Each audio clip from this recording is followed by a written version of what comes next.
been a good day. It's been a great day. Yeah. Had a lot. I'm still ready, man. Got motivation, got the fire in your belly. Yeah, I think it's hunger, but we did miss lunch, but Hunger and thirst. I think the craving at this point. I think so too. Oh man, we got another one lined up. Another good one lined up here. Real quick, we got Matt. Matt, if you would give us your name, who you're with, and what you do. Yeah, Matt Anderley with AECOM, Director of Digital Strategy. And as part of our team, we really focus on a lot of that digital innovation. And I run a robotics program that helps complement our reality capture program.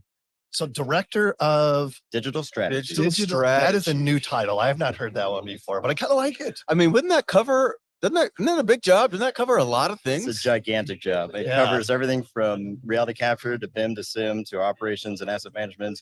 And like I mentioned, I run a robotics team. And so do you have a pretty big group? We do. We're about 85 strong. That's a big group. Yeah. I mean, AECOM's huge, but it is. Still, that's a big group. So like reality capture falls under that, I'm assuming. We're the go-to team for stuff. anything that's digital transformation. Okay. Yep. All right. Give us some examples of that.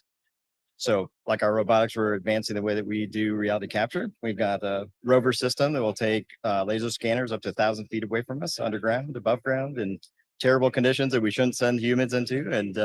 And doing that, we also collect sensorium information around that. So we're collecting environmental conditions, humidity, temperature, and things like that we're complementing with spherical video. Oh, interesting. And spherical video. Yeah, go ahead and expand on that one. So spherical video is a dome. I see the sphere over here from my window in my hotel room. Is it kind of like that? Imagine being inside the sphere and looking all around you, and you get video, high resolution. Like a fisheye camera. Exactly. Is that what we're talking about? So you can look any direction at any time in the video.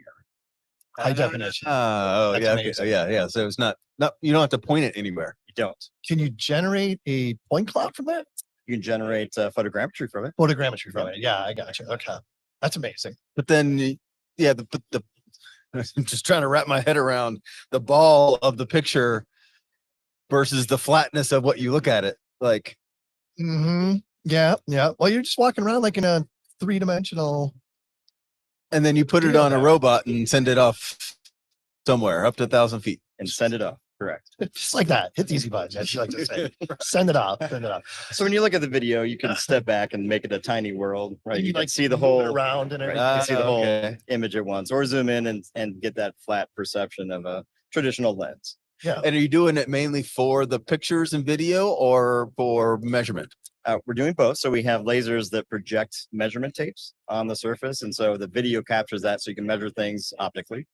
But we're doing almost like flashing up a tape measure on there. Exactly. That's cool. Exactly. Calibrated up to like 12 feet from us. So as we're in like storm sewers and other low level conditions like sub basements, we can take measurements if there's any structural deformities or other types of inspection things of interest. Yeah. So many uses or something like that. Yeah. Jeez. So like what I have to imagine a big part of your job is educating your clients, educating your internal clients, right?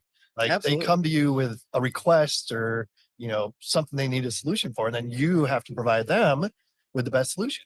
Our team is so inspired by technology that we're happy to share and upskill, right? We want our clients to have the best experience. We want our teams to provide the best solutions. And so part of the innovation factor is that if you come up with something new, you have to teach somebody what you've done and how they might leverage that for their purposes. Yeah. So I have to imagine when you walk around here, there is a lot that gets you excited. Absolutely. All of the keynotes, any keynote today was exciting. Yeah.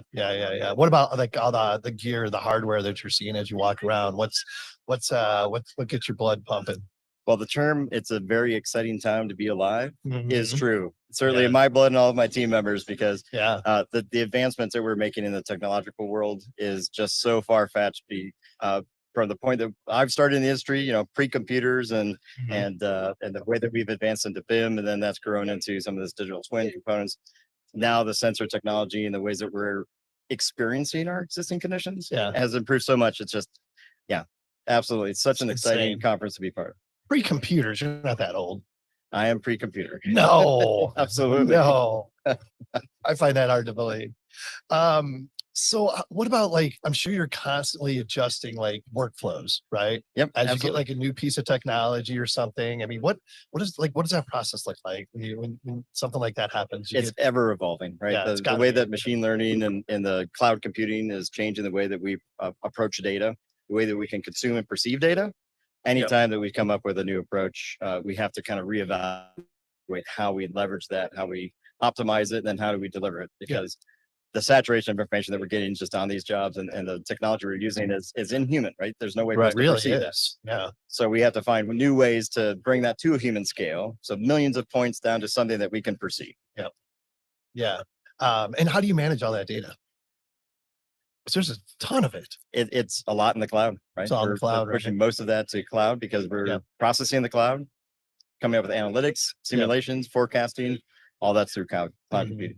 Yeah. So what about the end users, whether it be your internal client or an external client? They got to be pretty jazzed about the stuff that you're able to do. Yeah, absolutely. And the way that we expose them to that sort of technology is changing as well, right? They're becoming more accustomed to that level of involvement, right? That level of data consuming, and the ways that they're leveraging it is going to advance it the same way that we're collecting. So we want to make sure that we're part of that full life cycle of buildings or infrastructure, because it's ever evolving the way that as society we're advancing how are we manage and operate our infrastructure. Yeah, definitely. Well, improving, right? Constantly, Yeah, right? Yeah, constantly. So working for a large firm like AECOM, I'm sure you get to work on some really cool projects. Are there like maybe a couple that maybe you've worked on, or one that you're working on now that really gets you out of bed in the morning in a good mood? Absolutely. All of our projects, of course, are exciting at AECOM. Yeah.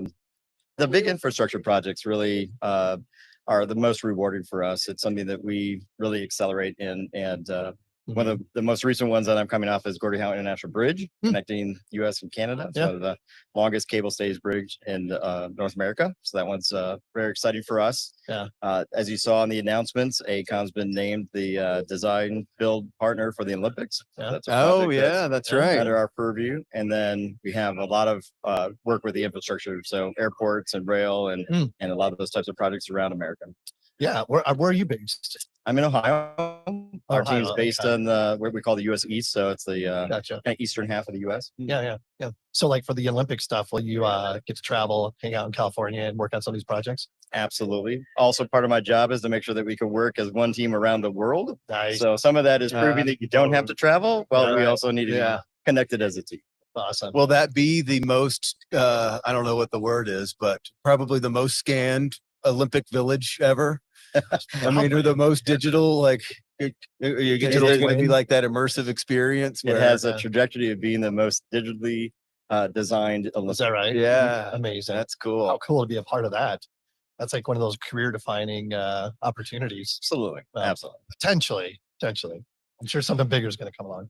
Talk a little bit about the team, and or not necessarily your team, but how is it finding robotics engineers and guys to bring into the department? How is that as a career? It is a cross section of a lot of our different talents. So we have team members that aren't roboticists, but we dabble in that kind of technology and in hobby and scale and rapid prototyping ourselves. We took all of our brains, put them together, and came up with some robots. Yeah. We're advancing that, though. We've hired programmers and other team members to kind of accelerate that for us. Yeah. But it's one of those necessities that we find with our job and the safety that we're trying to implore for our team members, that we want to make the conditions the safest for us while improving our services. So robotics is just a natural fit for the type of work that we have to do. Right. What's your background? Are you a surveyor by trade, or? No, I'm actually architecture. So master's degree architecture and computer programming as a minor. And that somehow translates to robots, BIM, sim, and asset management. Well, I think it definitely translates to BIM. I mean, that's probably what the first thing. So are like, and this might be me just not understanding it. So are like digital twins taking the place of BIM? Digital twin is an evolution of BIM. Okay. So just like CAD to BIM was a great advancement in our industry, digital twin is that second step now, where you're taking a model of exacting conditions, what I call it, and applying real-time data saturation with sensors and other mechanisms to understand the performance of those assets. So you have a virtual representation of physical, but then you have sensors connecting you to that physical asset so you can manage and maintain it in real time. Interesting.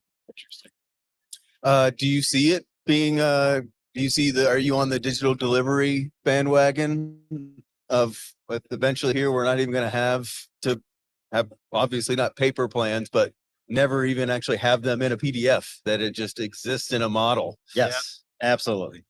Paper and PDFs and flat generated drawings are going to be a thing of the past, maybe in the next 5 years. Really? Is there any markets or area that's really accelerating in that drive that you think is going to kind of push it first?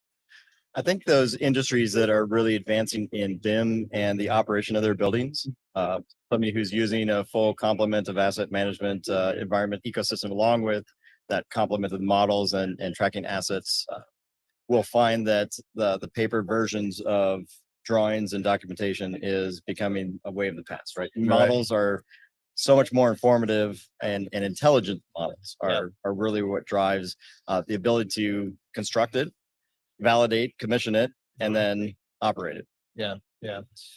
Since I'm a land surveyor, talk about the importance of having a land surveyor involved with reality capture. It's paramount. Absolutely. Softball. I just want to hear him say it. No, absolutely. It has to be a complement of those intelligence factors when you go and do that kind of data collection, right? You need somebody to design, develop, collect, and then validate. You're instrumental in that success. See that? I'm instrumental. You just need to be validated a lot. Constant validation. Yes. Oh man. What else? What else are you excited about? What are you excited about seeing around here? Honestly, the new technology really that's coming out now. Is there anything that's like blowing your mind? Well, the new robots, the humanoid robots that they introduced, right? Trying to help complement what we're doing as a society with kind of that augmented machine and robotics autonomy. That's going to be, again, the way of the future, right? We're already using robots for manufacturing assembly, but having the versatility of a human represented in a machine and be able to complement the things we do, that's also going to help us with, safety and security. Yeah, definitely. Security, big one. Well said. Big one. Yeah. Oh, you got anything else, Sean? I mean, we could talk for hours about the one, buddy.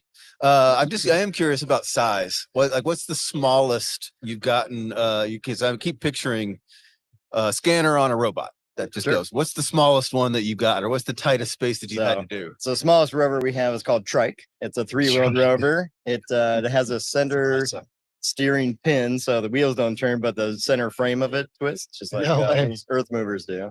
Wow. And that will fit into an 8-inch opening with like a BLK to go on. So that's awesome. So cool. You know where I'm going with this now. Sure. What's the biggest one that you put on, or the biggest application? Sure.